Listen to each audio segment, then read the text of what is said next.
So quick background is I'm a Terp, graduated from the School of Engineering.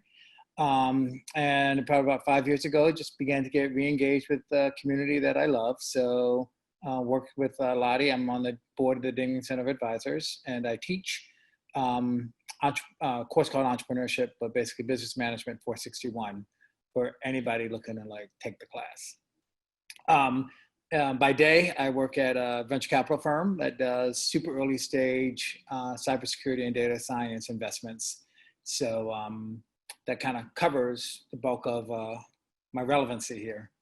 So I'm going to share my screen, and we're talking about how to assess a market, right? Yes. My approach is a little, I won't call it sort of unorthodox, but it may not be like the most common way to kind of hear about it, but I've tried to make it a little bit more that. So do I have permission to share? I do. And I'm going to presentation mode. So what I will say is, first of all, sizing market opportunities is really, sort of three benefits. And I'll go kind of in sort of reverse rank order. So I think, sort of the first benefit is it gives you some kind of perspective and sort of segmentation. Just going through the exercise to understand who you're dealing with and why. And so, so it's kind of like this exercise that's kind of perfunctory. And so I just want everybody to kind of get, but that it's it's an exercise. On the next level, it really is, and this is the most important part, it is really about telling your story. So within the context of whether your total addressable market is $500 million or 500 billion, it's how you tell your story that matters. And it matters for two reasons. One is to get people interested in working with you, whether or not being investors or employees. But the second thing is to create some focus in your life. So what are you doing and why? So this exercise really kind of ultimately comes out, it really expresses itself as a way to kind of focus your work to achieve a market penetration. Does that make sense? So I can be very dismissive of it at times because some people just approach it as this perfunctory kind of, here's my TAM, my SAM. But I think if you do it right, it should also demonstrate an emotion and a purpose to what and why you're doing. So I'll get to that. Just to kind of set some terms here, you guys have we all heard these terms before? TAM and SAM and SOM, or am I introducing a new terminology? Some people have heard it, others have not. So it will be an introduction for some. Okay. So, I guess you can kind of think of that the big outer circle is like a globe, right? There's a big market for whatever you're doing, right? Within the context of healthcare or education or anything like this, it's a really big opportunity. But you're probably not addressing, the big opportunity, or at least it's not credible that you can address that big opportunity on day one. So within that super huge opportunity, call it, healthcare, right? There is a market within healthcare that you're addressing, and that's what we call our TAM, right? So it's it's still a big amorphous market, but it's got more scope to it, or it's got kind of boundaries around it. And then within your total available market, there are segments that you're addressing. So I'm going to give you some examples. So if I were, solving healthcare is $1 trillion industry. So within there, if I was doing something, there's hospitals and there's insurance and there's patient services. So say I was, doing something around hospitals, and the total market for hospital or the total economy around hospitals would be another number. And then within there, I might be doing something that addresses doctors or nurses or emergency rooms. And that would be a segment within there. And then it comes down to within that segment, I'm doing a specific thing for a specific person. So it's sort of, they call the serviceable, obtainable market is actually kind of like, here's who I'm selling to today or for the near to for. And so there's this kind of funnel that you take in terms of thinking about your market opportunity. But today, what I'm going to really talk SOM, your service wallet, but like, who are you selling to today? As both a way to kind of create credibility with bringing people in. Like, this is a big idea, but it's also a very tangible idea that you can kind of put your arms around. And then specifically, and then sort of getting focused in terms of how you're going to reach that particular market. So let me give a couple examples. So Nike. Anybody own a pair of Nikes? There we go. You can click the raise your hand feature. So when we think about Nike and their sort of their potential market opportunity, what do you guys think that is? What's the potential market opportunity for Nike? Not in dollar terms yet, but like, sort of the big picture. Anybody? Like anyone who buys shoes or clothing. Okay. Anybody who buys shoes or clothing. Anybody else?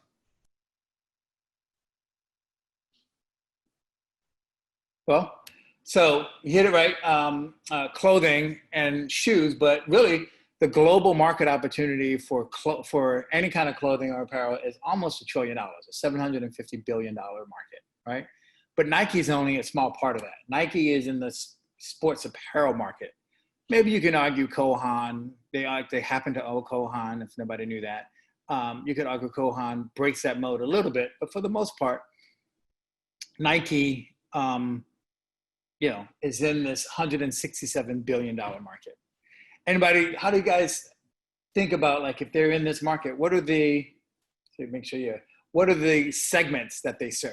If you think about it, like within sports and sports apparel, what are the segments within there that Nike might serve? Anyone? You probably have a pair of shoes on right now, so you can probably look down and think about it.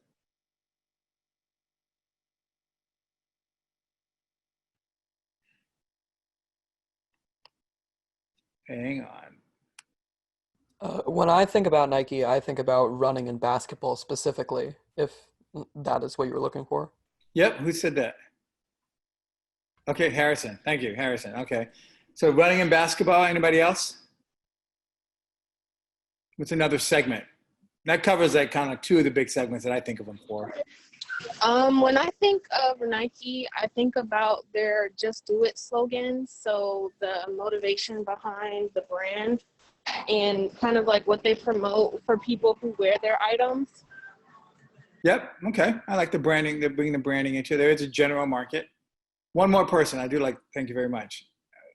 Okay. Go ahead. I was sort of thinking about people who want to seem more active, just like people who buy like sports leggings or whatever. You're not always wearing it to perform the sports, but it definitely makes you look like you belong, whether it's walking your dog or whatever. It makes you seem like a certain type of person. Right. It's building a personal brand. Kind of around fitness, that you take care of yourself. Yeah. Yeah. So just some of the segments they serve, if you want to kind of think about it, oops, hold on, I gotta go back there. So track and field, somebody said running, somebody said basketball, golf, it's a big brand of theirs. Anybody knew that Nike's big within golf? Tennis is another one. And Sarah, what you were talking about, like things like yoga and just general apparel, I think that's there as well. But Nike does $34 billion in sales when you think about it. So global sports apparel market is about a fifth of the total clothing apparel market, and Nike itself is what is that, like almost a fifth of the of their market. They have dominant market share. Anybody know what how Nike got started? Just raise your hand if anybody know. Would they think they're Harrison? I'm fairly sure that it was like a Midwestern runner who was also a football coach. He like accidentally discovered cleats and made like Nike's first cleats, kind of by accident, I think.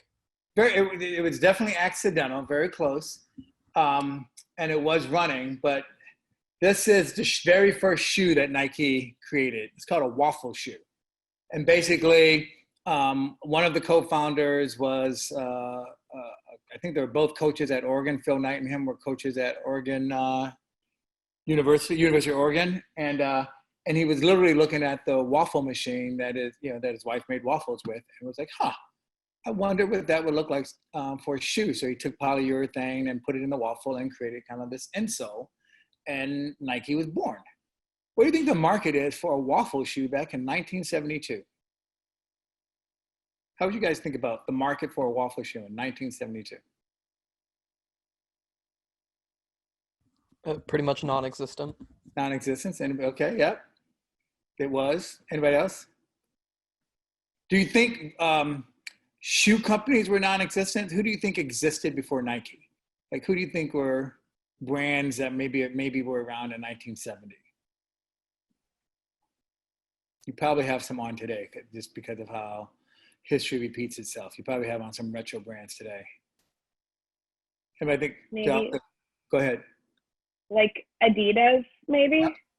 Adidas was Reebok. out before. Yeah, Adidas was kind of like the market dominant player back in 1970. Converse Like is another one. New Balance. I think New Balance and Nike may have started around the same time. I don't know, but definitely Reebok. Reebok. Reebok was a big. I think they were like Nike and Reebok fought for market share. So Puma. I didn't hear that last one. Puma. Puma, yep, Puma. By the way, that's a funny story. Puma and Adidas are basically rivaling brothers. One of the founders of Adidas was pissed off, left, and went across town and started Puma. So this is how we think about starting our market. The waffle running shoe, really geared towards cross-country runners, but in the beginning, really just think about them broadly in terms of track and field. So how would you think about sizing the market for, an upstart track and field company that has a shoe product for track and field? How would you guys think about sizing that in today? Anybody? What do you mean by how would we size it? Good question. Thanks. What do you think the opportunity is to sell? If I sold a pair of these shoes to every runner in the world, how big of a market would that be? How would you go about thinking about that?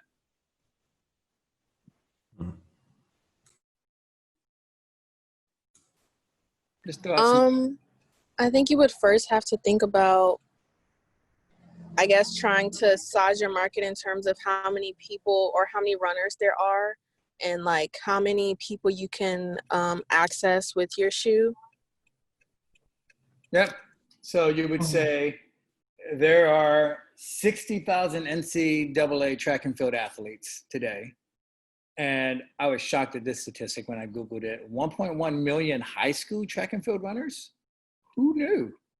But Mother Google told me that's what the answer was. So that's what I'm going with.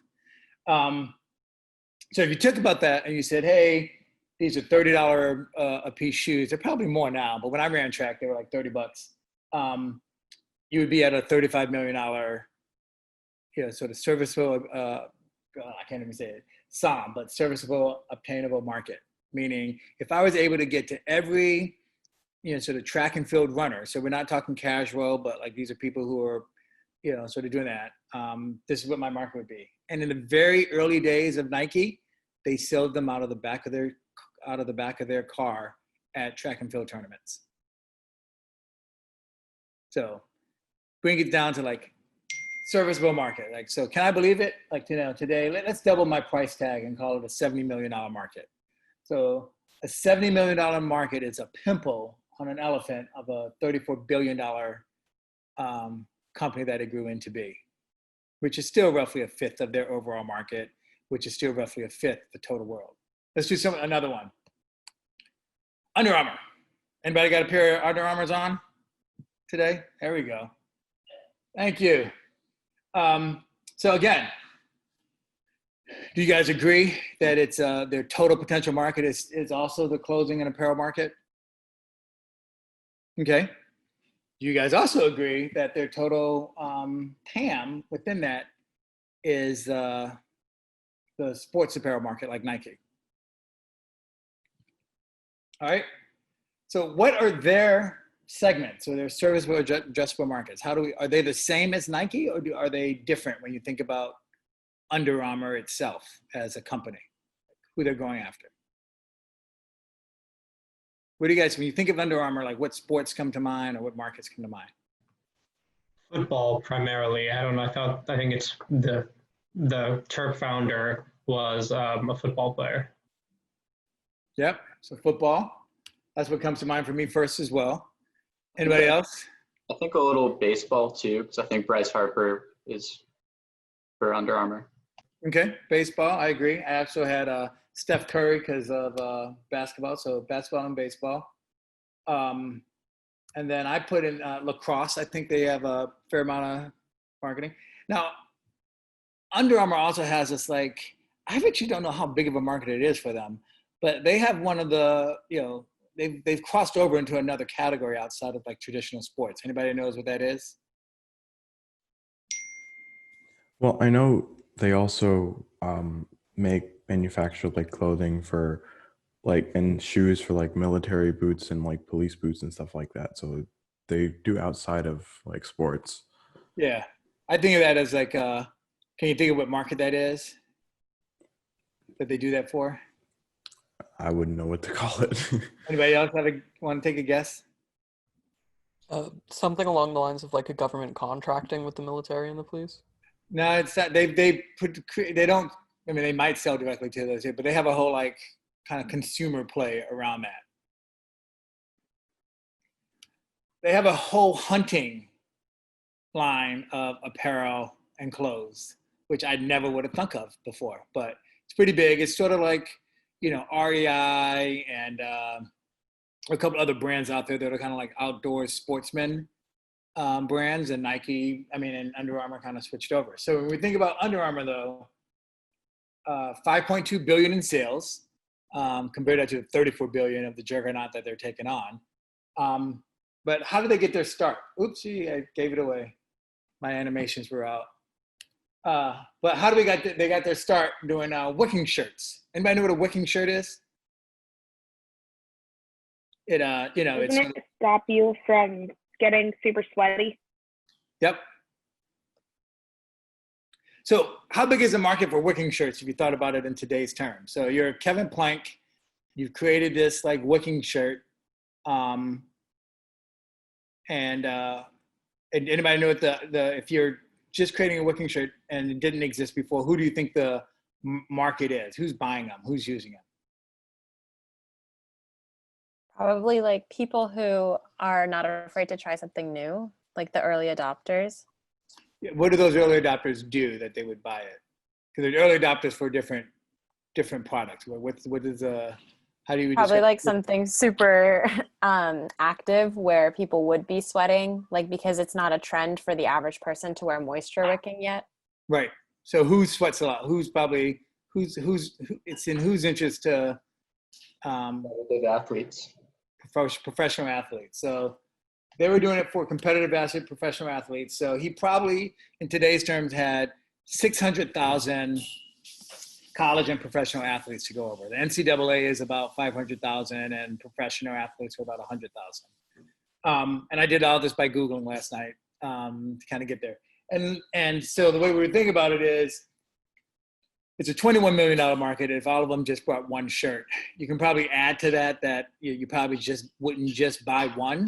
So you probably would say they average 3 or 4 per person. So it approaches sort of that $70 million, $80 million market. But do you get how we went from like super high level all the way down into the details of a professional athlete for both of these companies? Which, by the way, were sort of marketing in very different ways when they first started. So today's all about how do we size market opportunities. And the way we do that is we can start at the very top with some third-party research that usually validates the high-level concept. But when you get down to like your concept, highly unlikely you can use third-party research to really put your arms around it. And that's where you want to get into like, well, who are the segments that you're serving and how many people are there like that? And what do I think they'll pay for my product? Good? Everybody with me so far? All right. Make sure I got enough time to do so we can actually do it. All right, where do they start? Uber started off as basically I don't know if you guys know this, as basically a black car service in New York and San Francisco. Has anybody in this room ever used Uber? Everybody? All right. Has anybody ever actually gotten into a black car? 1, 2, 3. Okay. So you've done the black car service, which still exists, but just based on this car, you can see most of us get into some sort of like hybrid car when we get into an Uber, in part because those are folks who do it. So, but when they started, they didn't try to take down the world. They didn't try to take down every cab union in every major metro. When they started, the idea was, hey, you've got busy professionals and the black car market is broken. And we can fix it using modern day technology. And so they kind of listen on the side there, it's on demand, it's professionals in America, not college students, not, everyday people. So they had a very distinct market that they were going after. You can imagine a building in downtown, in a big downtown metro like DC with lots of busy lawyers and accountants pouring out of it every day and saying, hey, these people need rides to airports and home at night. That's the market they were going after. Not super huge, but very distinct. Does that make sense? Like if you tried to describe their market today, you would either have to be totally generic, like anybody who needs a ride, or you'd have to like break it down into its market segments, as they really are a transportation company. So anybody know what NetJets is? Anyone? All right, go ahead, tell us, what's NetJets? Isn't it pretty much like Uber, but for private jets? Like if you don't have to own a private jet to use one, right? That's correct. Yeah, it's got fractional jet services. So basically, unlike Uber, you become a member, but you're able to use a jet if you need it, versus having to own it and upkeep it and all that kind of stuff. So that's how they thought about the business back then. All right, so now let's get into one little bit more monologue, and then let's get into what you guys are doing. So 3 key things about market sizing. One is top-down is good. It's a great place to start, super easy. You can either do third-party research or you can just take some generic numbers like I did today and do some multiplications. But bottoms up is better. So that's how I took like some generic numbers and kind of talked about how you can add complexity to it. But bottoms up is better because you like determine what to spend. You can figure out like if you have a market, what do people spend in this market today? How many of those people are there and how many can I reach? You can tier it in terms of, hey, I think I can reach this population twice as more likely as this other population, which may buy less frequently. And you can, and you don't have to be monolithic and sort of saying this is what the customer is. You can have different ways of thinking about who the customer is. And we're going to do some of that today. And like I said, the most important thing is that this is your story. So don't go and size up a market in one way and then have a totally different presentation of who you're selling to. If you say you're selling to big companies, then your go-to-market should say I'm selling to big companies. If you're selling to consumers or to college students, that's what the consistency should be. So I just think it's really important to kind of come back to like this whole market sizing exercise. It's really about telling a story, and there's a lot that goes into telling a story. So we're going to spend a little time doing that today. Before I jump into that, I'd love to kind of go around the room and get to know you guys. So what I'd love to do is, if you guys can do it, if you can do it, give me your 7-second elevator pitch, but I will cut you off at 30 seconds. Sound good? All right, I'm going to go in the way it's appearing on my screen. So I'm going to go clockwise on my screen. Where's my clock?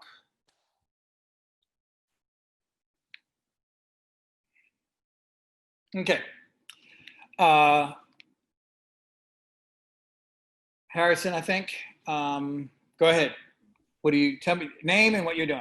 My name is Harrison Burke. I run Morning Light Esports, which is an esports organization. If you're not familiar with what that is, imagine a traditional sports organization like the Ravens, but instead of just having a football team, we have multiple teams in multiple different sports. Now make it video games. It's exactly what we do. Got it. 15 seconds. Good job. This thing isn't telling me names. Why is it not telling me names? Hang on 1 second. Let me figure it. Actually, rather than do that, Lottie, you call them up because I don't see the names. Sounds good. Okay, Caroline.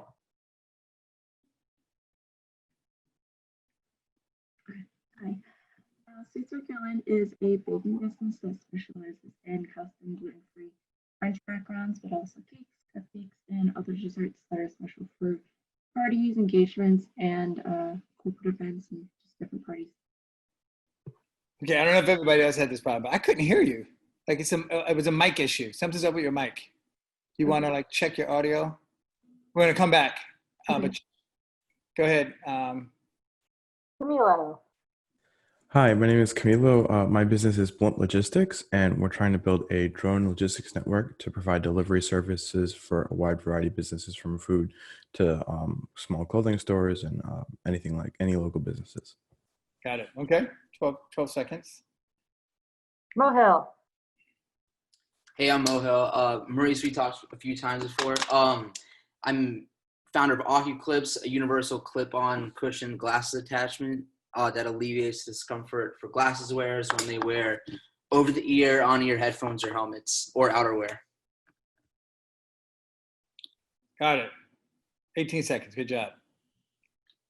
Sarah Leader. Hi, I'm Sarah. I'm the founder of The Sustainable Socialite. We curate bold, quality, unique, pre-loved pieces to sell at an affordable price so that people can stand out from the crowd while standing up to fight against fast fashion. We're also switching to a mobile boutique to make our products more accessible, bringing products directly to consumers while providing a unique experience. Got it. Okay, 20 seconds. Max. Hi, me, Jeff, and Wyatt are the co-founders of Mod Bars, which is an affordable, filling, nutritious snack bar that caters to dietary restrictions and desires. 16, good. Lucy. Hi, my name is Lucy. I'm the founder of Wanderlust Wardrobe, a personal styling service that serves to help mostly women find confidence in their wardrobe in a variety of accessible ways. That was the 7-second one. Good. Since we're testing people, some of them have multiple founders. So Jeff, also Mod Bars. Hey, I'm Jeff, also co-founder of Mod Bars. Yeah, so as Max said, Mod Bars is an affordable, filling, delicious snack bar that caters towards Gen Zs with dietary restrictions who want to lead an active or health-conscious lifestyle. Nice. Okay. I think my timer was off. I had it at 28, but you were not 28. Wait, who's next? Doyen. I'm the founder of Opalescent Nails, which is a custom handmade press-on nail company for the book, the busy, and the bougie. And our purpose is to give people back their time, convenience, and money, but not allowing them to sacrifice the beauty and style that they want with their nails. Got it. 18 for the busy and bougie. I never heard that before. That's good. Sankat. Hi, I'm Sankat. I'm one of the co-founders of Vitalize. We are designing a wellness app that's catered to the specific needs of physicians and healthcare professionals to help them through their busy and taxing lives. Got it. 10 seconds. Good. Viraj from the same company. Hi, Viraj, co-founder of Vitalize, which is a mobile app that uses mindfulness and resilience to improve physician wellness and reduce physician burnout. Nice. 7 seconds. Wyatt from Mod Bars. Hello again. I'm with Mod Bars. We make custom snack bars that cater to different diets and allergies, targeting a young, active, health-conscious audience. Yep. Another 7 seconds. 8 seconds. Jacques. Yeah. Hello, my name is Jacques. I'm one of the founders of SoCo. We are building an indoor garden that can grow 3.5 pounds of greens a week, which is leaps and bounds ahead of our competitors for a device this size. And it's an amount that's enough to satisfy the 5 million sustainably minded millennials that think about gardening each year. Nice, 20 seconds. Crystal. Hi, my name is Crystal. I am the founder of Chris & Co Beauty, where we specialize in providing beauty products, servicing specifically the DMV area and the USA. We've also branched out to lash technician services to make people feel more beautiful and confident with their look. That's 17. Josh. I'm Josh. I'm the founder of Door Robotics, and we're making drones that can autonomously fly through a home to make a virtual tour for real estate professionals. Got it, 7 seconds, 7.63. Caroline again. Hi, can you hear me now? Is it better? Yes. Okay, perfect. Hi, I'm Caroline. I'm the owner and baker behind Sweets by Caroline. We are a baking business that specializes in custom gluten-free French macarons, but also cakes, cupcakes, and other desserts that are perfect for special parties, engagements, and other events. Awesome, good. That was 15. All right. That's everyone. So I think I got it all in. That was quick, a lot for me to take in.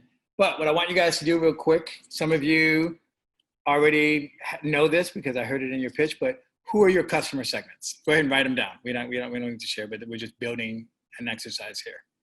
So write down who your customer segments are. If you have them in a rank order, that'd be great. But right now, I just think it's important to just distinguish the busy and the bougie.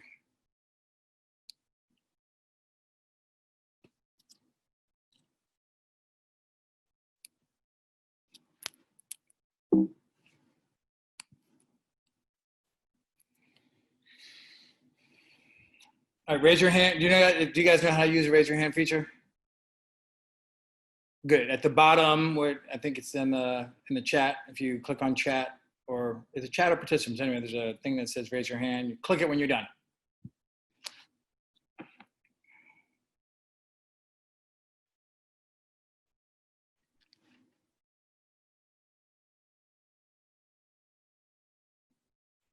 All right.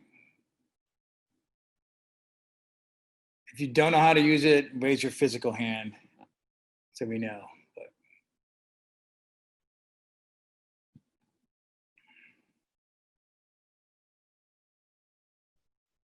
You can see them, right, Maurice? I can, yeah. Okay, good.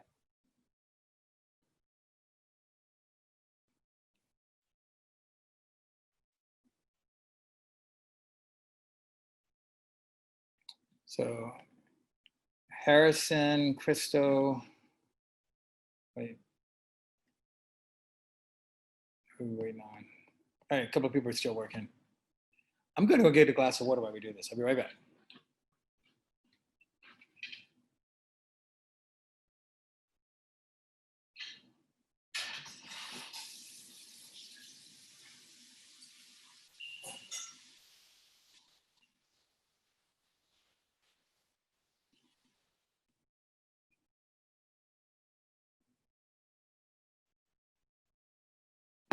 See, look at the glass.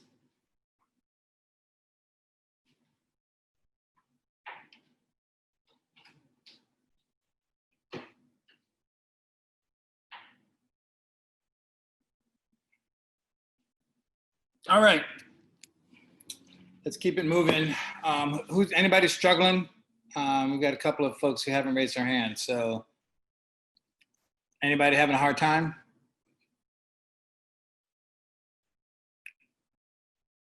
Okay, Harrison, were you saying you're having a hard time or you're good? The opposite, I'm good to go. Okay. All right, so within that, so we now all have these customer segments. Does anybody have, within your customer segments, one or two that you kind of consider to be your primary?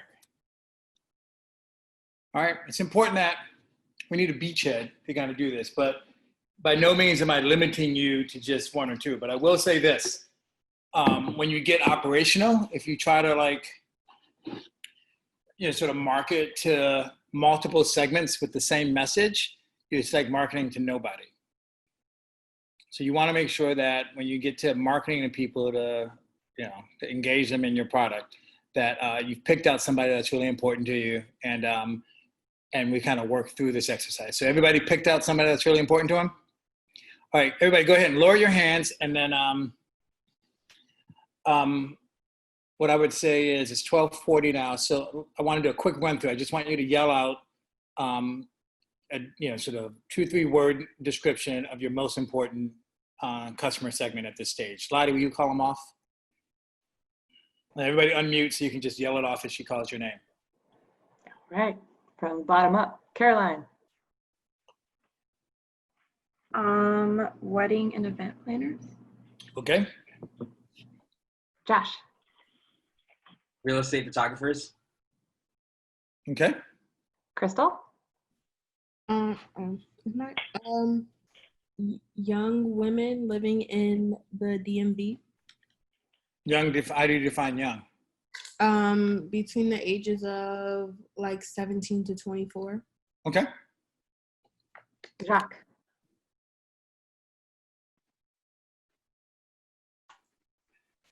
I've got millennial aged, high income, recently stabilized, which means that they're settling into a rented home or have recently bought a home. People who are thinking about starting a home garden. Starting a home as in family? No, home garden. Home garden, got it, okay. So I'm not sure, are you basically saying millennials who, new millennial homeowners? Roughly, yeah. Okay. We might take people, if somebody owns a home, that could be a proxy for high income.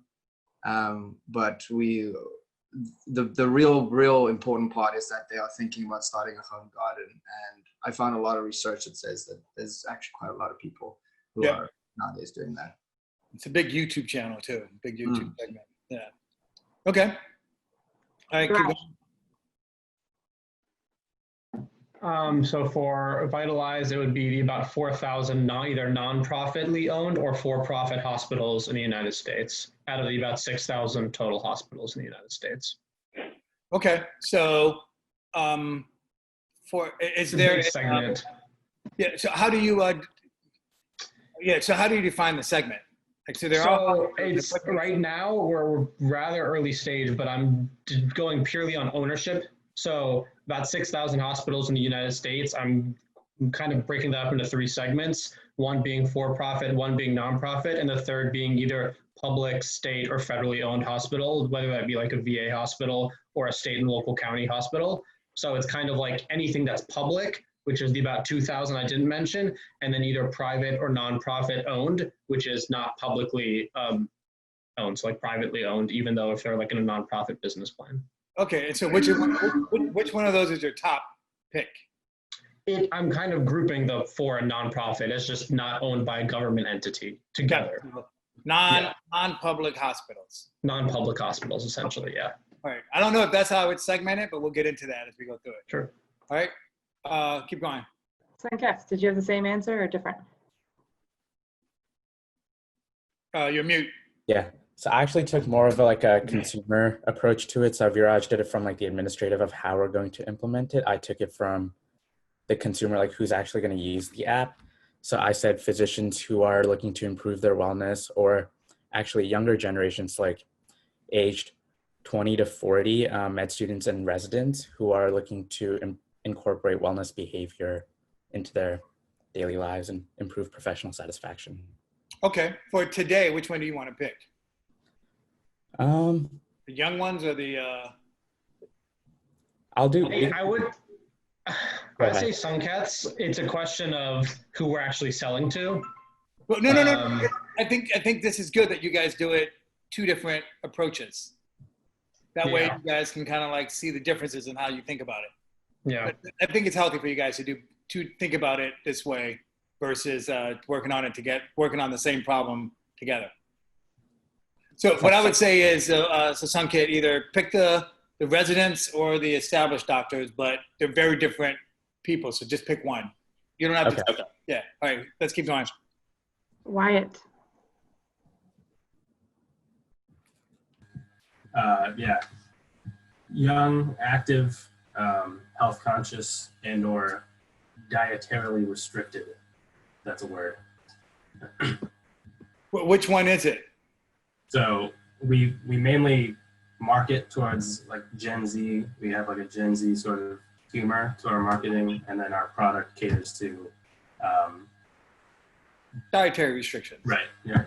Okay, I would stick with the dietary restrictions, not the, I'm trying to get you guys to get really focused here. So stick with your dietary restriction one.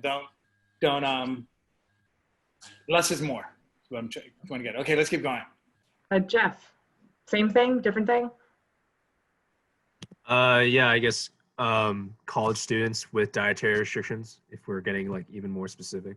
There we go. Okay, yeah. I can imagine them. Like part of it is I'm trying to like, take your customer and like, can I go out and like actually physically grab one? That's how I think about it. Right, yeah. Keep going. Who we got left? Max, did you have the same thing? Basically the same. Mine was slightly different. Actually, I said athletes with dietary restrictions. Okay, yeah. Let's work with that. College athletes with dietary restrictions even. Yeah. Dorian. Lower income women, typically like 18 to 45, but I feel like it could definitely be smaller, like 18 to like maybe 25. Your press on the nails, right? That's the product. So 18 to 45 is a lot of different types of people. So how do you think about who you're selling to? If you took age out of it, how do you think about it?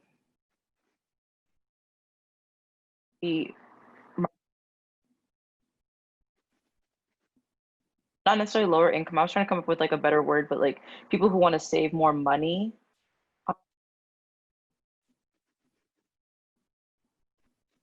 Your audio is breaking up on us, but I heard sort of like savers, fashionistas who want to save kind of thing. Okay.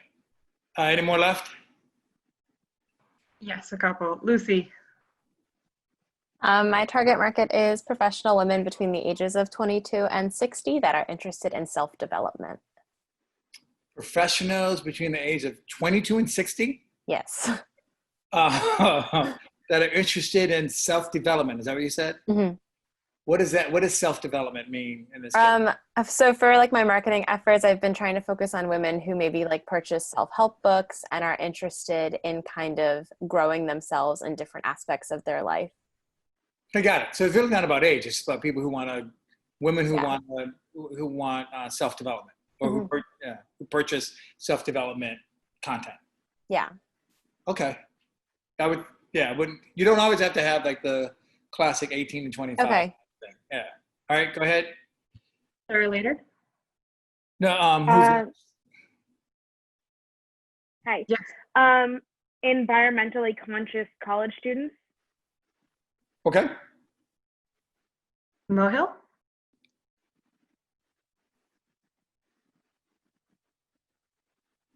Can't hear you. You're on mute, Mohil. Gamers with glasses, specifically Gen Z and late millennials. Okay. And Harrison? Oh, sorry, Maurice, did you want to add something? No. My market segment would be gamers who are interested in the semi-professional Counter-Strike scene. Semi-professional? Did you say Counter-Strike? Yes, Counter-Strike. Huh. You can define that for me later, but interesting.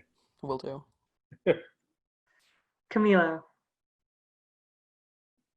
So I define mine as pretty much customers who order items online for delivery and would like to sort of either order more locally and get their items delivered faster. So I mostly targeting people sort of below 50 who have disposable income that they can use on like delivery services.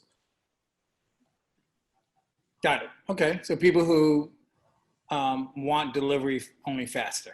Right. But Camilo, could I challenge that for a second real quick? Sure. Just because of our conversations, I feel like you're more B2B than B2C because you're going to be enabling companies to set up their own sort of delivery networks and they will charge their customers accordingly. That's true. Yeah. So So we don't really know like whether or not he sells it to a company and he like gets a piece of the action, or he gets like sells a subscription and they use as much of it as can. But I imagine because it's drones that there's going to be a variable cost to each drone that he may or may not take.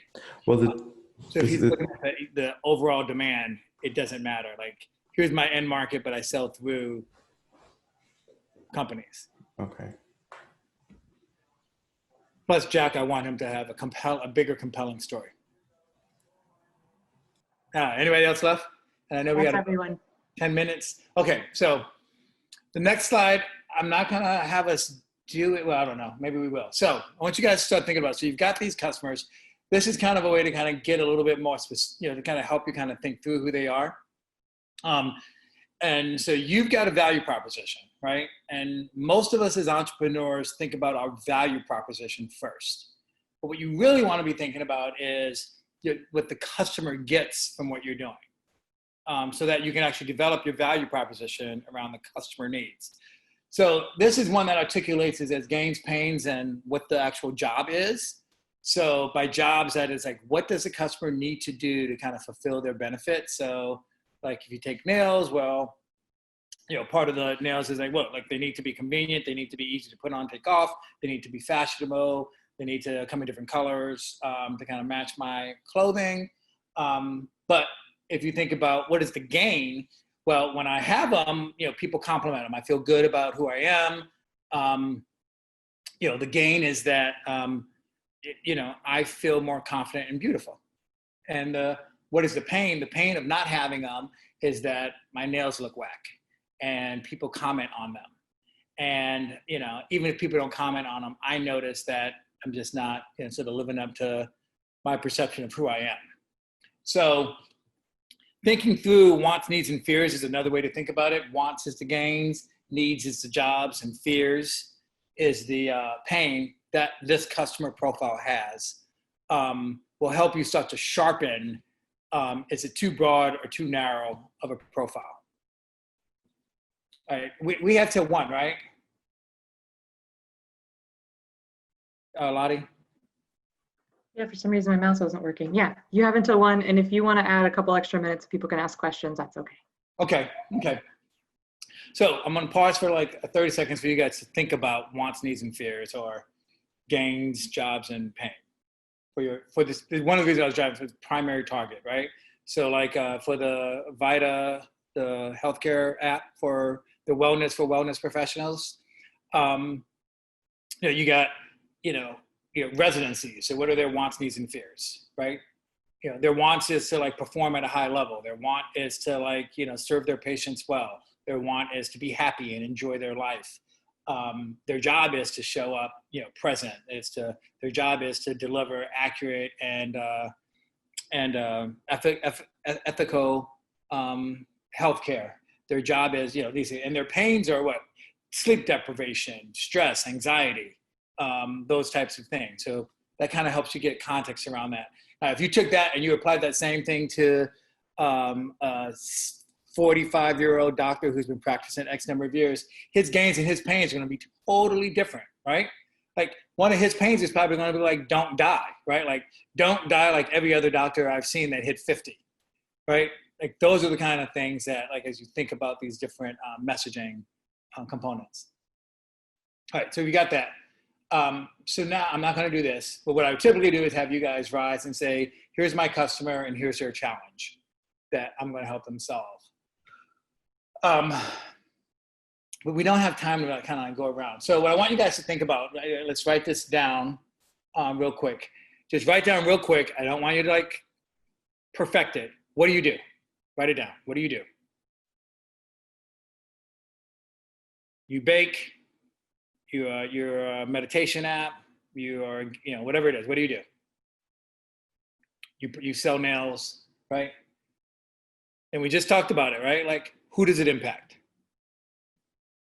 It impacts. So this is where I want you, and you want to even like get outside of like thinking about like the classic, 25 to 45-year-old, whatever. Like, think about how it impacts hospital administrators. It impacts, residents. It impacts gamers or a certain type of gamer.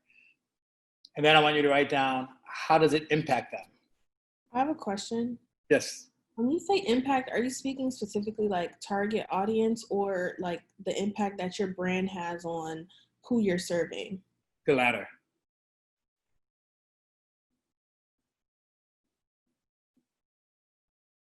And as you can guys see, after you write down who does it impact and how it impacts them, just write down the feeling that you want them to get. It's not really super important.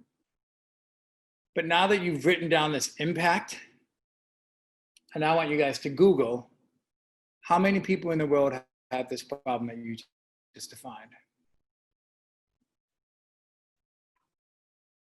How many hospital administrators are there? How many residents are there in any given year? How many people buy self-development books? How many women buy self-development books?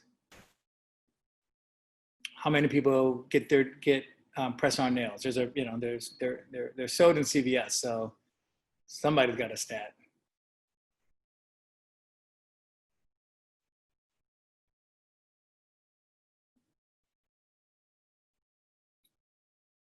Okay, and then this is it, right? So I think we can go over just a little bit what I'd love for you guys to do. But is everybody kind of done with this piece of it? What do you do? Who does it impact? How does it impact them? And then how many of them are there?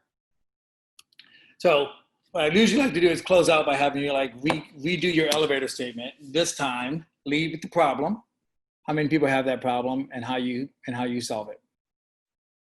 And then from there, you've now just got the basis for your SOM. This is how many people I impact. Now you can do the research that says, well, what's the average spend on nails per year? What's the average spend on self-development books per year? What's the, you know, you can do the research on what they spend, and then it's simple arithmetic. And you have your service adjustable market, and you can build it up from there. Like within that, like what segment of that space are you serving? And what's the total space? Harrison, if you take gaming, you know, massive market, you know, is it 100 billion yet? It's huge. But overall gaming, but then you get into like your type of gaming, and then you're, you know, specifically what you're doing for those gamers.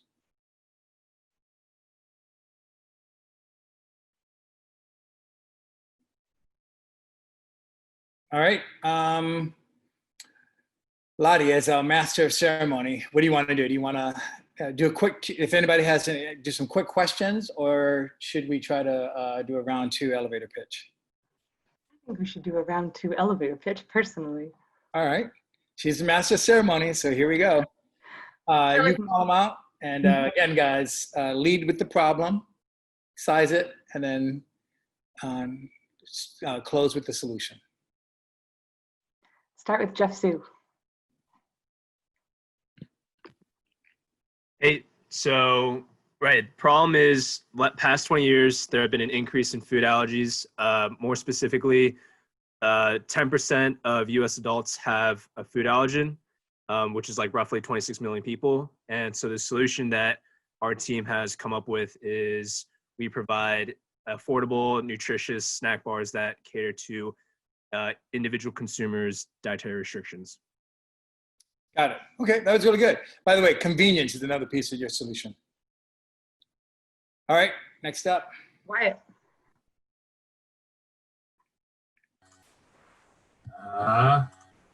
Yeah.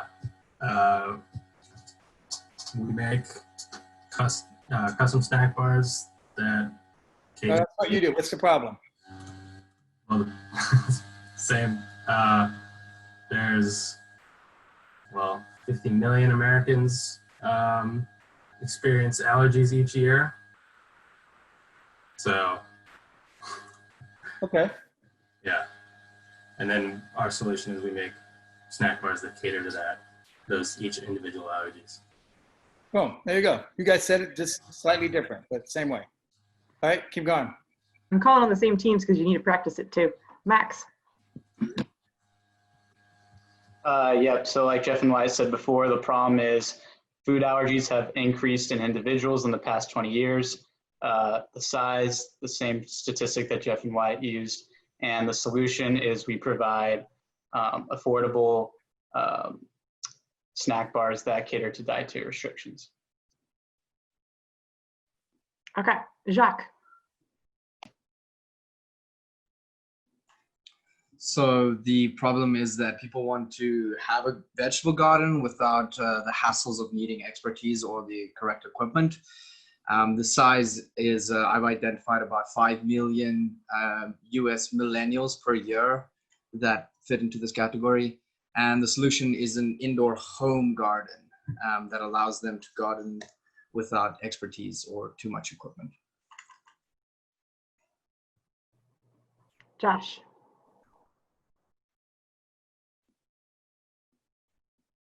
Okay. So the problem is real estate and realtors have to make virtual tours for their properties so they can sell them faster. There's currently 1.3 million realtors in the United States, with each spending around $1,000 to $2,000 on just equipment. So that's about $2 billion spent by realtors on equipment. So our solution is an autonomous drone that can instantly fly through a home and make the virtual tour by itself. Okay. How much time do realtors spend doing creating virtual tours? They spend 2 to 3 hours. 2 to 3 hours. All right. So you probably want to hit on that more so than so a realtor needs to, in today's world, realtors have to have virtual tours. So this time, which takes 2 to 3 hours for this time-starved professional, and that's where you guys come in. Mm-hmm. Lucy. A big problem these days is a lot of women don't shop with a plan, and that leads to a mismatched wardrobe that can be confusing. At Wanderlust Wardrobe, we encourage women to buy less and buy more purposeful pieces that allow them to have more confidence in what they're wearing each day. Okay. Why do people care about how they look? Because when you look good, you feel better about yourself and your day, and you have confidence in yourself. Okay. So why not lead with that part of it? Okay. That feels like the emotional payoff versus what you talked about. And then how much money do people spend shopping for clothing in general? Yeah. I would need to look that up. Yeah. So you might want to start with that big market statistic and kind of go from there. Okay. Thank you. Yours is very much of like what's the Stitch? Yeah. Stitch Fix. Yeah. So I think it's Stitch Fix's messaging. Mm-hmm. Yeah. All right, keep going. Mohel. The problem is people who have glasses, they wear headphones or helmets. 2 things happen. Your ears get smushed against your glasses frame, so it hurts in the back of your ear, and it digs into your head. The size is, there's 57 million American video gamers that have glasses and that own headphones, just in this country alone. Solution is clip-on universal cushion that works for all glasses frames, that alleviates discomfort at all pain points for users when they wear headphones or helmets or outerwear. Got it. Hey, how many people in the world get migraines? What percentage of the population gets migraines? Not your population, just in general. I'm not sure. You might want to think about it. So it's that cross section. 50 million people. If 50 million gamers wear glasses and headphones, then I'd imagine that whatever percentage of the population gets migraines applies equally to that pool of people. So you can just easily say 10 million people a year, 20 million people a year suffer from migraines and headaches in combination with glasses and headphones. Yeah, I've been having a hard time finding that kind of data. There hasn't been really any data to like show how much pain. It's really a question about like how thick or thin your glasses frames are, how high quality, like what's the compression of the headphones. So it's kind of all over the place. But again, here you're not trying to like you're not trying to. It isn't like what am I trying to say? Your level of accuracy is like for something else. is kind of more around like your product development or design, like, okay, how does it fit here? What you're trying to just portray here is a really broad sense of like, what's the market? So 50 million gamers wear glasses and headsets, and 20% probably suffer from migraines and headaches. Mm-hmm. And then you can take that number and multiply by your price point, and there's your SOM. Okay. Or you can just take the 50 million, but I doubt that all 50 million suffer from some kind of discomfort. Yeah. All right, let's keep going. Camilo. So across the globe, customers are ordering more online. In the US specifically, 10.7% of all retail sales were from e-commerce, with it accounting for over 3/4 of overall growth this year. Customers want their items faster and delivered to them, and they don't want to go out to the shops. So the solution is Boom Logistics, a drone logistics network that enables retailers to deliver quickly by drone to their online customers from their existing business locations, and so they don't need to invest in new distribution centers and logistic networks. So your upfront piece, which is a great kind of intro to storytelling, but just real quickly, how many packages were delivered last year? I can look that up. Yeah. So just think about this: how many packages were delivered, the growth of that, or even look up how many packages were delivered, in 1 day or 2 days, and say the next step of this is instantaneous delivery. I mean, it's already happening. Yeah, well, USPS says that they deliver more than 20 million packages a day. And you're going after e-commerce. You're going after the e-commerce or the storefront, but you're trying to get at a more specific number around the growth, like trending towards like people wanting immediate delivery and not 2 day or 1 day. Mm-hmm. I mean, Amazon already has 2-hour delivery. So, right. So you're there. Just you want to bring in the numbers that have to do with like immediate delivery, the growth of immediate delivery packaging, because over the next 20 years, you have to assume the same trends will persist. All right, Sarah later. So vintage is not affordable and thrifting is not time efficient, causing fast fashion to be a popular choice, even though 108 million tons of non-renewable resources are wasted every year due to the production of new clothes.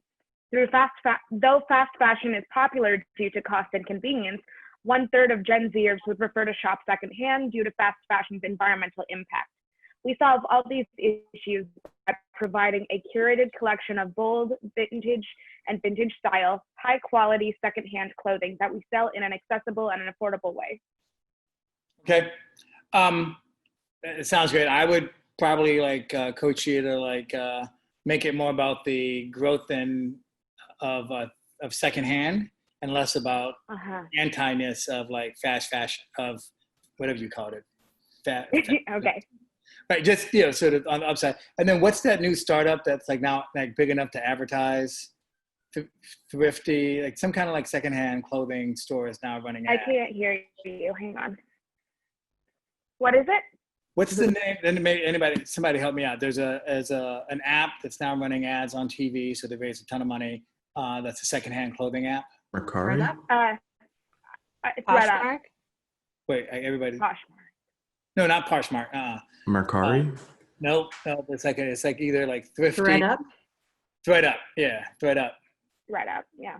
Yeah. So the difference is that they do like subscription boxes, and it's a lot less convenient in terms of getting a box, trying everything on, and then you have to mail the box back. And I know me personally, I never return things if I have to go through all of that.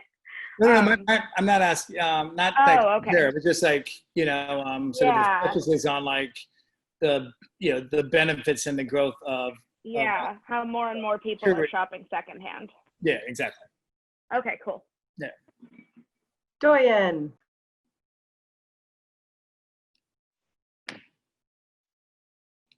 And money on making their appearance look better and just to make themselves feel better, especially on nails for women in particular. $920 million are spent yearly on nails, that on average only last about 2 weeks. Opalescent by creating custom-made press-on nails with the same quality products that salons use at half the price. Okay. Caroline. Carol, you've been talking, and I've been seeing your lips move, but you're on mute. There you go. Sorry, I was talking to my mom earlier.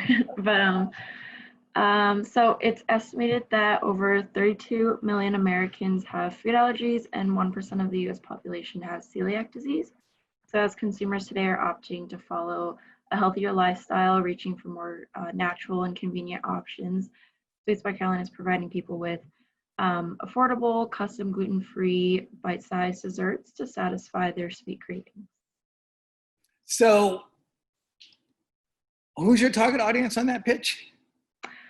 So before I said that I was targeting like specifically what wedding and event planners, but it's kind of like, it's like a jumble of different targets.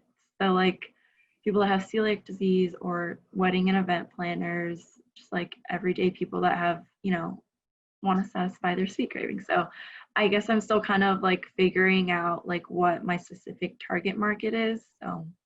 So just for fun, you don't have to like get married to one of them. You just have to like develop a pitch that works. Mm-hmm. And sort of like the pitch you gave sounds like for the celiac patient, you know, you want to get that message down, but that's very different than what you would tell an event planner. Mm-hmm. So you just need to pick, and but it snowballs, right? So if you say, hey, one part of my market is event planners, and there's 100,000 event planners in the world, and I'm going to charge them, you know, the average one is going to buy from me once a quarter or whatever at this amount. That's how you build out your market size. But if you have but until you get specific about like each one, so there's X number of celiac patients in the U.S. You know, the average person buys this much on baked goods. So if I use that as my number for celiac patients as well, I get a different market. Okay. So just pick one. I'm not criticizing what you said. I'm just saying like you just want to be consistent in your message. All right. Thank you. Viraj. Alrighty, so today the American Medical Association estimates that 42% of physicians are burned out. And this costs healthcare organizations $5 billion annually in terms of costs associated to medical errors and turnover costs. And currently there are about 1.1 million practicing physicians in addition to 130,000 residents in the United States. So Vitalize is the first mobile solution that uses mindfulness and resilience practices to improve physician wellness and reduce the rate of physician burnout. Nice. Yeah, so you're going after the 1.1 million physicians, right?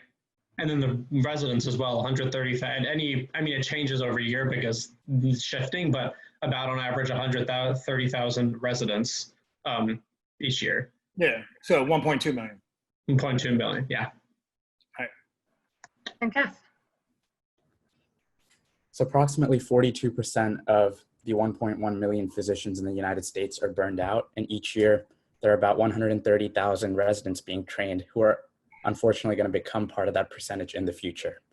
So we are developing a mobile app that's going to help equip younger generations of physicians, the generations that are more mental health conscious and tech savvy, to start incorporating wellness behavior and mindfulness into their daily practice to improve professional satisfaction and reduce susceptibility to physician burnout in the future.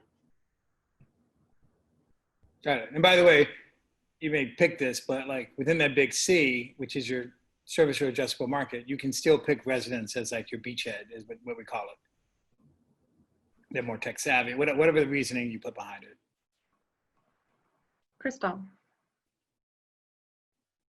All right. So for just a disclaimer for the size, it's hard to figure out how many people exactly wear false eyelashes, but I do have the market size in terms of price. So for me, the problem that I'm solving is people want affordable beauty products such as lashes, more specifically, and the size is about, the market size is about 1.1 billion on a like global scale. So Mhm. for solution is being able to provide these services. Number one, having quality. Number two, customer service is a lot of one of the biggest focal points of my brand, and also affordability. Let me ask you a question. So women, but I guess it's not just women, but people spend $1 billion on eyelashes every year globally. Is that right? Yes. And why do they do that? Because from my understanding, like understanding my consumer audience, I feel as though people want to enhance like their beauty, feel more confident, feel more strong. Also, maybe like a little bit of societal pressure, but overall I do feel as though women want to feel and look more beautiful like on a daily now. So it's kind of like, instead of just wearing it when you're going to an event or something special, it's like a regular everyday wear thing now. Okay. So what you're saying is women spend $1 billion on fake eyelashes to stand out, or to like, what'd you call it? To something, not just daily, but like to, you said something like they now want to do this daily, not just for an event. Oh yeah, like it's kind of like it's normal. I don't know how to explain it. Like, Well, what was it before when you went to an event? What were you doing? instead of just putting on makeup or lashes for like a specific event, people are wanting it every day, or a longer lasting service. Okay. So people are spending $1 billion to basically stand out on a daily basis instead of just special events. Yes. And that's why the market is growing. Yes.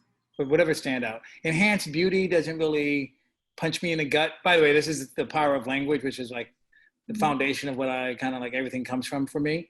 But like when you express what you're doing, if it lands on people as nice, then you're not cutting through the clutter. People hear, you guys hear thousands of messages a day. I like to call it either punch them in the face, because Mike Tyson famously said, everybody's got a plan till they get punched in the face. But you have to like use language that really like, it's like, oh, it's a gut reaction from people. So, people, whatever it is, they get beauty, they're fabulous. People want to be fabulous every day, not just special events kind of thing. Okay. And spend $1 billion doing it. So as you think through, as everybody kind of thinks through language, get really precise in your language and don't be in the middle. Don't be lukewarm. Okay. And then you hit it like somebody already did the numbers for you in terms of $1 billion kind of TAM. And so you've got to go and figure out what's your subsegment, and then within there, like who you're hitting first. But you really define the TAM, not the, so if you could define the number of women in the DMV, then you could say, this is who I'm going after. Okay. All right. Harrison. In my opinion, everybody wants to champion something, whether it's a professional sports team, a band, or their university. Everyone wants to look at something and say, hey, I'm a part of that and I feel good about it. So what we're looking to do is create a brand that the 20 million monthly active Counter-Strike players can champion. We want to entertain them and bring them in and say, hey, you're part of what we do and what we are as a brand. By the way, are you an esports kind of team, or are you an esports venue? Like, what are you? So an esports organization is a company that sponsors multiple different teams in multiple different games. I like to think about it in the way of the Ravens are a brand and they have a football team, but they could also have a baseball team and a hockey team, so on and so forth. So above and beyond, we are a brand that picks up teams in multiple different games. Got it. And you sponsor those teams? Yes, sir. Got it. Okay. No, I actually know the industry pretty well. Okay, so you're an esports sponsor. Yes. Got it. Okay. And by the way, one of the things that he did that everybody can also consider to kind of get at this, like something that punches you in the gut, is something called an inalienable right. Like in the Constitution, we all have the right to, so he hit it on the head. Basically everybody has a right to belong to something that's important, to something that's bigger than them. And what they do is they make that possible for people to, belong to something that's bigger than them. Like everybody has a right to be healthy, especially the people that make other people healthy, that kind of thing. I'll leave you with, like I said, if you notice, as we were sizing the market, we were also getting very precise about who that market was. And that's why I believe that exercising, getting your SOM is so important, because it really helps you to distinguish what you're doing. Like Caroline and somebody else had multiple markets that they were thinking about. And the actions that you take for those markets could be radically different. So marketing to event planners versus marketing to people with celiac are very different actions. And so not only does your SOM help you kind of tell your story, it also helps you define what steps you take to build your business. So awesome. Thank you so much, Maurice, for being here and for this talk today. Really appreciate it. Appreciate you guys hanging in with me with the extra time, and also you guys being willing to actively participate. That's really important, and I appreciate it. Well, everyone say thank you. Thank you. Thank you. Thank you. Thank you. Thank you. All right. Have a great week, Maurice. Appreciate it so much. Bye-bye.